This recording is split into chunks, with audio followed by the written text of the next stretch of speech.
lagi ke daerah Jakarta Barat. Masnya bisa tolong balikin nggak ke rumah saya? Si Masmin nanya dong, emang kenapa Pak? Bapak nggak sempet ke sana? Bapak nggak sempet pulang gitu. Kata bapaknya, iya nggak sempet. Makanya saya minta bantuan banget nih ke Mas Minarto. Nanti saya bayar deh Mas. Terus Mas Minarto nanya, emang barangnya apa Pak? Si bapak ini bilang, ini udah saya siapin kok barangnya. Di sampingnya dia tuh, pas si Minarto lihat dari spion emang ada si barangnya ini di samping bapaknya. Plastik gitu, Bi? Kayak plastik satu kantong gitu loh, Muy. Nah, Oh. terus si bapak ini bilang, Bapak tinggal kasih aja ke orang rumah saya. Nah terus si bapak ini bilang, gak mesti sekarang kok Mas. Cuma minta tolong kalau sempat kirimin ke Jakarta Barat, kata bapak gitu.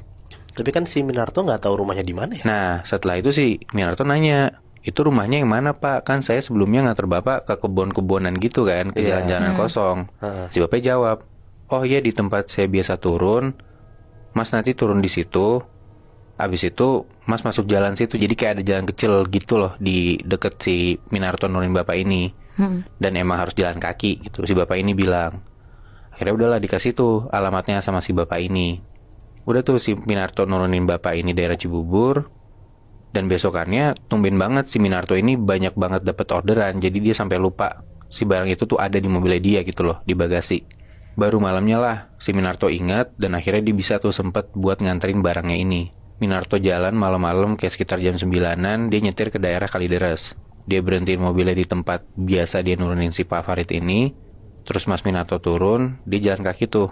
Jalanannya pun malam-malam itu udah rada gelap dan emang rumah-rumah di sana tuh dikit banget, Muy. Nah, untungnya sampailah si Mas Minarto ini ke rumahnya Pak Farid. Ada tuh rumahnya beneran ada. Maksudnya sebelumnya kayak dia tuh mikir, gue nurunin orang di kebun-kebun, jangan-jangan alamatnya salah gitu loh. Iya. Tapi ya karena udah kepalang dibayar juga, nggak enak gitu kan kalau misalkan lu nggak nganterin barangnya. Tapi untungnya alhamdulillah ketemu, ada rumah gitu. Sampai ke depan rumahnya sekitar jam 10 malam, dia ketok tuh rumahnya. Dan yang keluar ibu-ibu. Dikasihlah barangnya ini sama si Masmin ke ibu-ibu ini. Masmin bilang, ini dari penumpang saya Pak Farid, mungkin suami ibu. Dia nitip barang ini ke saya, suruh bawain ini ke orang rumah, bilang gitu. Di situ ibu-ibu ini tiba-tiba kaget. Wah, suami saya udah 1 minggu gak pulang Pak. Dia kemana? Jawablah sama Masmin. Ya setahu dia di Cibubur karena dia taunya Pak Farid kan dianterin ke Cibubur terus kan. Iya. Cuman setelah, ya mungkin dia ngelihat si ibu-ibu ini kaget atau gimana, nanya-nanya terus. Maksudnya kayak Masmin tuh ngerasa dia nggak tahu apa-apa, tapi kok ditanya segitunya gitu. Dia kaget juga, bingung juga gitu loh. Dan dia tuh juga ngerasa, ya gue nggak mau ngurusin urusan orang lain lah. Maksudnya gue juga nggak tahu apa-apa, kenapa jadi gue yang repot gitu loh. Cuman setelah ditanya-tanya tuh kayak, ya Masmin bilang nggak tahu karena emang dia nggak tahu gitu loh. Dan pas dicek barangnya sama si ibu ini, kelihatan tuh barangnya apa aja. Di dalam bungkusan itu tuh kayak ada baju, celana, ada fotonya si Bapak Farid ini, dan ada cincin kawinnya gitu.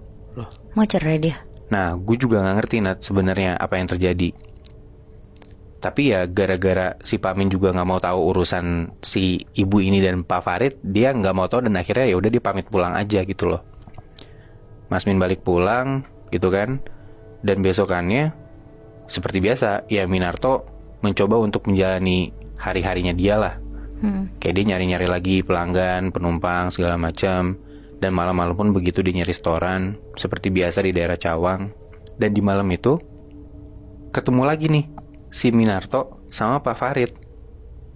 Naiklah Pak Farid ke taksinya dia dan minta dianterin ke Cibubur, bukan ke Kalideres. Setengah perjalanan Minarto ngomong, dia bilang lah, Pak, barang-barang Bapak udah saya kirim ya. Dia lihat ke spion tengah, kelihatan kan di belakang penumpang gitu kan. Iya. Kelihatan tuh si Pak Farid ini senyum. Terus Pak Farid ngomong, makasih banyak ya Mas, udah bantuin saya. Minarto bilang, iya Pak, sama-sama.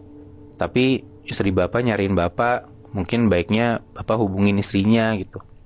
Setelah Minarto ngomong gitu, dia lihat ke spion. Si bapak-bapak ini, si Pak Farid, itu kelihatan kayak cemberut gitu loh, Muy. Nah, kayak sedih gitu mukanya. Tapi dari situ ya Minarto nggak berani ngomong apa-apa. Ya mungkin ya takutnya nggak enak atau dia nyakitin hatinya Pak Farid gitu. Dia menyampaikan doang aja.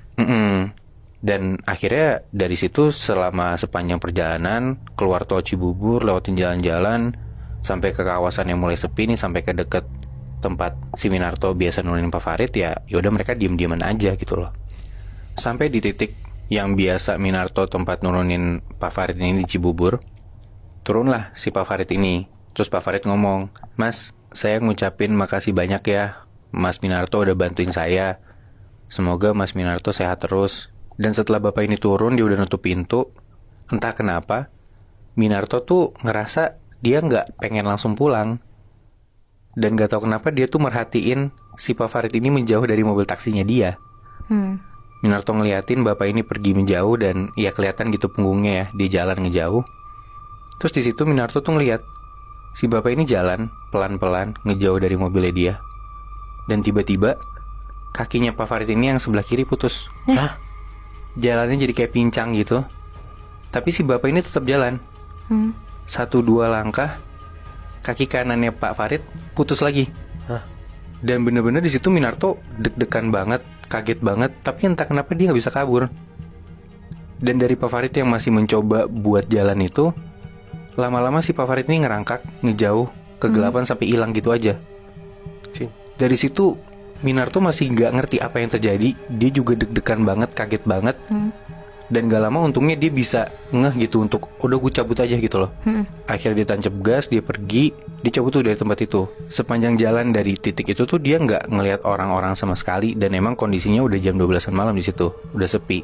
Sampai akhirnya mulai ke jalan raya, mulai deket tol gitu ya, mulai ada orang segala macem. Dan tiba-tiba di deket tol Cibubur itu Minarto ngelihat di pinggir jalan tuh kayak banyak orang-orang berkerubun gitu loh. Sampai akhirnya dia agak tenang lah, ngelihat ada orang gitu di situ. Maksudnya dari tadi sepi jalanan, apalagi dia habis ngelihat sesuatu yang ya gue belum pernah lihat sebelumnya gitu loh. Iya. Akhirnya disamperin lah sama Minarto ini ke kerubunan orang-orang itu. Ini bukan di jalan tol, Bi? Bukan, masih sebelum jalan tol Moy, tapi masih daerah Cibubur. Si Minarto nanya, "Ini ada apa Pak?" Salah satu dari bapak-bapak yang ada di kerubunan itu ngomong, "Ini ada mayat Mas, tapi nggak ada kakinya." Terus Minarto mendekat lah ke mayat itu karena mau lihat gitu kan. Dan di situ Minarto kaget banget karena mayat yang diliatin sama kerubunan itu adalah mayat yang nggak ada kakinya dan mukanya itu persis banget sama Pak Farid yang dia anterin selama semingguan ini. Berarti Bi, selama ini yang dianterin sama Mas Min itu arwah Pak Farid atau Pak Farid beneran? Itu arwahnya Pak Farid, Nat. Karena nggak mungkin gitu loh. Si Mas Min ini kan baru nganterin Pak Farid dan gak nyampe 1 jam dia udah ngelihat mayat yang bentuknya tuh mirip banget sama Pak Farid. Dan kelihatannya si mayat ini tuh kayak udah rada-rada hitam gitu loh. Jadi mungkin ya udah lebih dari sehari atau bahkan mungkin udah semingguan si mayat itu baru ditemuin akhirnya sama kerumunan warga di Cibubur itu gitu loh.